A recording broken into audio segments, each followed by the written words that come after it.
Este grupo lihusi nini subsidiário empresa T1 oferece osan no montante rihuna torcida ba jogadora equipa seleção nacional feto. Iniciativa empresa niane hodibele motiva liutan jogadora seleção nacional feto no empresa husu ba equipa seleção nacional feto atu haturu prestação dia liutan e evento ba jogo internacional tuirmai hodi hamorin liutan Timor Leste nianara ni mundo. Falou a propria ami for Hanesan ho antes $100,000 era contribuição dari kami kita kami fatin support equipa com kami se jogador la se campeonato minimal kita tem que algo terima. Diretor Serviço Seleção Nacional FFTL, João Soares Amaral, rato agradecimento ba eto grupo de Husininha subsidiário empresa T1 nebe oferece tam bônus para seleção feto. Musibah ini ame akar hatota ame agradecimento dala ida tamba de eto grupo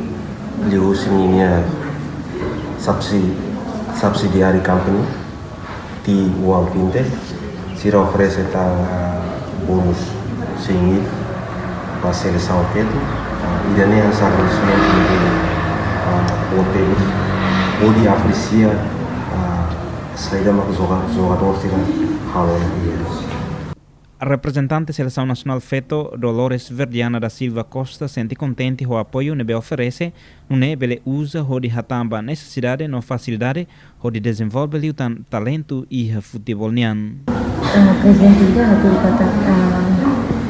feto mas agora dengan progreso, feto mas agora kami sedang tamakan feto di sini apoio que makan eto grup kesini produk T1 Fintech Jakarta bahwa yang se esforço kita makasih kita se tudo a minha performance técnica. Antes na equipa Seleção Nacional Feto Senior participa em jogo qualificação AFC Women's Asian Cup Austrália, rihunrua ronulu resinen, nebetama iha grupo B, hamutu Tailândia, Índia, Mongólia, no Iraque, nune iha grupo B, Timor Leste, iha classificação tolu ho ponto hat. Jogo ba grupo B, Tailândia maksai hanesan umanai, nebe jogo ne realiza iha estádio Chiang Mai, Tailândia.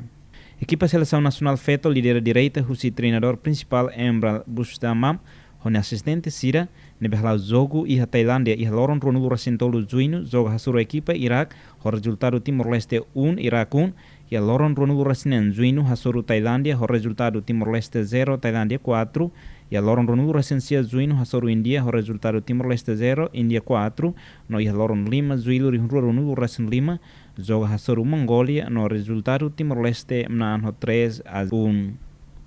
Equipa Seleção Nacional Feto Filihika Sona Mai Timor Leste e Haloron Hitu Fulan Zilu Tina Tihun Rua Ronulu Racing Lima.